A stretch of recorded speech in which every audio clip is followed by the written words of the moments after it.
സ്വപ്നം പോലെ തോന്നിപ്പിക്കുന്ന അതിമനോഹരമായ ഒരു റെയിൽവേ സ്റ്റേഷനെ കുറിച്ച് നിങ്ങൾ കേട്ടിട്ടുണ്ടോ? ലോകത്തിലെ ഏറ്റവും വലിയ റെയിൽവേ സ്റ്റേഷൻ ടെർമിനലായി കണക്കാക്കപ്പെടുന്ന ന്യൂയോർക്കിലെ ഗ്രാൻഡ് സെൻട്രൽ ടെർമിനലാണ് ഇത്തരത്തിൽ വിശേഷണങ്ങൾ ഉള്ളത്. ലോകത്തിലെ ഏറ്റവും തിരക്കേറിയതും മനോഹരമായ റെയിൽവേ സ്റ്റേഷനുകളിൽ ഒന്നാണിത്. 48 ഏക്കർ വിസ്തൃതിയിൽ വ്യാപിച്ചു കിടക്കുന്ന സ്റ്റേഷൻ കണ്ടാൽ കൊട്ടാരമാണെന്ന് തോന്നിപ്പോകുന്നതാണ്. അതിമനോഹരമായ നിർമ്മിതി കാണാൻ ദശലക്ഷക്കണക്കിന് ആളുകളാണ് എല്ലാ വർഷവും ഇവിടെ എത്തുന്നത്. പ്രതിദിനം ഏകദേശം 1,25,000 യാത്രക്കാർ ആശ്രയിക്കുന്ന സ്റ്റേഷനിൽ യാത്രയ്ക്കപ്പുറം ഭംഗി ആസ്വദിക്കാനാണ് മിക്കവരും ഇവിടെ എത്തുന്നത്. ഇവരെ സംബന്ധിച്ചിടത്തോളം ഇതൊരു റെയിൽവേ സ്റ്റേഷൻ മാത്രമല്ല, ചരിത്രപരവും സാംസ്കാരികവുമായ ഇടം കൂടിയാണ്. 1903 തുടങ്ങിയ ഗ്രാൻഡ് ടെർമിനലിന്റെ നിർമ്മാണത്തിന് 10 വർഷമാണ് ആവശ്യമായി വന്നത്.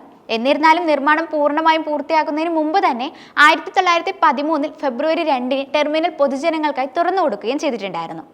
ആദ്യ ദിനം തന്നെ 1,50,000-ലധികം ആളുകളാണ് സ്റ്റേഷൻ കാണാനായി എത്തിയത്. അന്നു മുതൽ ലോകത്തിലെ ഏറ്റവും തിരക്കേറിയതും മനോഹരമായ റെയിൽവേ സ്റ്റേഷനുകളിൽ ഒന്നാണിത്. 44 പ്ലാറ്റ്ഫോമുകളും 67 ട്രാക്കുകളുമുള്ള ഈ ടെർമിനൽ ലോകത്തിലെ ഏറ്റവും വലിയ റെയിൽവേ സ്റ്റേഷനാണ്. ഇത് ഗിന്നസ് വേൾഡ് റെക്കോർഡിലും രേഖപ്പെടുത്തിയിട്ടുണ്ട്. സ്റ്റേഷന്റെ മറ്റൊരു പ്രത്യേകത അതിലെ 2 ട്രാക്കുകൾ ഭൂമിക്ക് അടിയിലൂടെയാണ് എന്നതാണ്. 660 മെട്രോ ട്രെയിനുകളും ഇതുവഴി കടന്നു പോകുന്നുണ്ട്.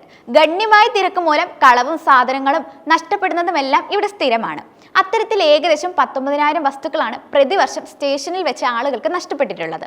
അതുകൊണ്ട് തന്നെ സാധനങ്ങൾ നഷ്ടപ്പെടുന്നവരുടെ പരാതി പരിഹരിക്കുന്നതിനായി സ്റ്റേഷൻ സമീപത്തായി ഓഫീസ് സ്ഥാപിച്ചിട്ടുണ്ട്. സ്റ്റേഷനിലെ മറ്റൊരു സവിശേഷത 2 ട്രാക്കുകൾ ഭൂഗർഭ പാതയാണ് എന്നതാണ്. ഗ്രാൻഡ് സെൻട്രൽ ടെർമിനലിന്റെ ആകർഷണം അതിന്റെ പ്രൗഢിയിൽ മാത്രം പരിമിതപ്പെടുന്നതല്ല.